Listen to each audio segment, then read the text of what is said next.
రెండవ దినవృత్తాంతముల గ్రంథము 33వ అధ్యాయము. మనష్షే ఏలనారంభించినప్పుడు 12 ఏండ్ల వాడే యెరూషలేములో 55 సంవత్సరములు ఏలెను.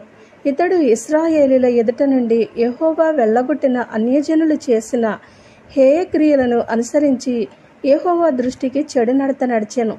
ఇతడు తన తండ్రి అయిన హిజ్కియా పడగొట్టిన ఉన్నత స్థలములను తిరిగి కట్టించి బయలుదేవతకు బలిపీఠములను నిలిపి దేవతా స్తంభములను చేయించి ఆకాశ నక్షత్రములన్నింటిని పూజించి కొలిచెను.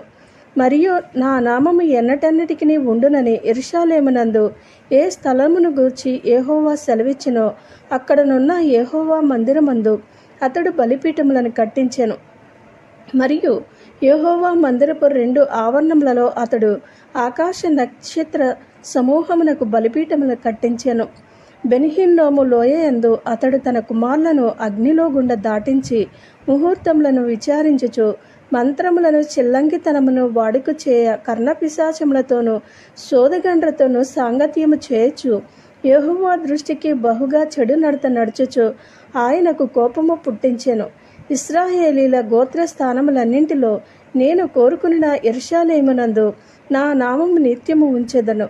నేను మోషే ద్వారా నియమించిన కట్టడలను విధులను ధర్మశాస్త్రమంతటిని అనుసరించి నడుచుకునుటకై వారు జాగ్రత్త పడిన ఎడల మీ పితరులకు నేను కాయపరిచిన దేశము నుండి ఇశ్రాయేలీలను నేను ఇక తొలగింపనని దావీదుతోనూ అతని కుమారుడైన సొలొమోనుతోనూ దేవుడు సెలవిచ్చిన మాటను లక్ష్యపెట్టక ఆ మందిరమునందు మనష్షే తాను చేయించిన చెక్కుడు విగ్రహములను నిలిపెను.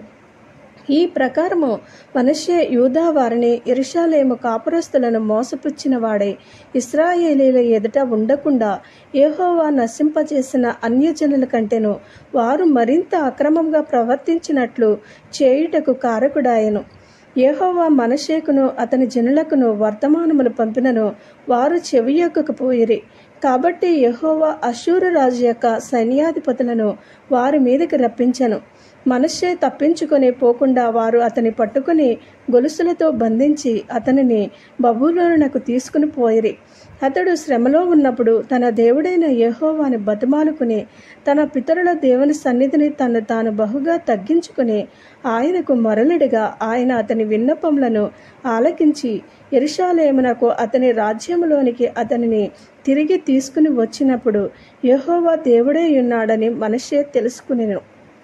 ఇది అయిన తరువాత అతడు దావీదు పట్టణము బయట గీహోనుకు పడమరగా లోయయందు మత్స్యపు గుమ్మము వరకు ఓపేలు చుట్టూమును బహు ఎత్తుగల గోడను కట్టించెను. మరియు యూదా దేశంలోని బలమైన పట్టణములన్నింటిలోనూ సేనాధిపతులను ఉంచెను. మరియు యెహోవా మందిరము నుండి అన్యులు దేవతలను విగ్రహములను తీసివేసి యెరూషలేమునందును యెహోవా మందిర పర్వతమునందును తాను కట్టించిన బలిపీఠములన్నింటినీ తీసి పట్టణము బయటికి వాటిని లాగివేయించెను. ఇదియోగాక అతడు యెహోవా బలిపీఠమును బాగుచేసి దాని మీద సమాధాన బలులను కృతజ్ఞతార్పణలను అర్పించుచు ఇశ్రాయేలీయుల దేవుడైన యెహోవాని సేవించుడని యూదా వారికి ఆజ్ఞ ఇచ్చెను. అయినను జనులు ఉన్నత స్థలముల యందు ఇంకనూ బలులు అర్పించుచు వచ్చిరి గాని ఆ అర్పణలను తమ దేవుడైన యెహోవా నామమునకే చేసిరి. మనష్షే చేసిన ఇతర కార్యములను గూర్చియు అతడు దేవునికి పెట్టిన మొరలను గూర్చియు ఇశ్రాయేలీయుల దేవుడైన యెహోవా పేరట అతనితో పలికిన దీర్ఘదర్శులు చెప్పిన మాటలను గూర్చియు ఇశ్రాయేలు రాజుల గ్రంథమందు వ్రాయబడి ఉన్నది.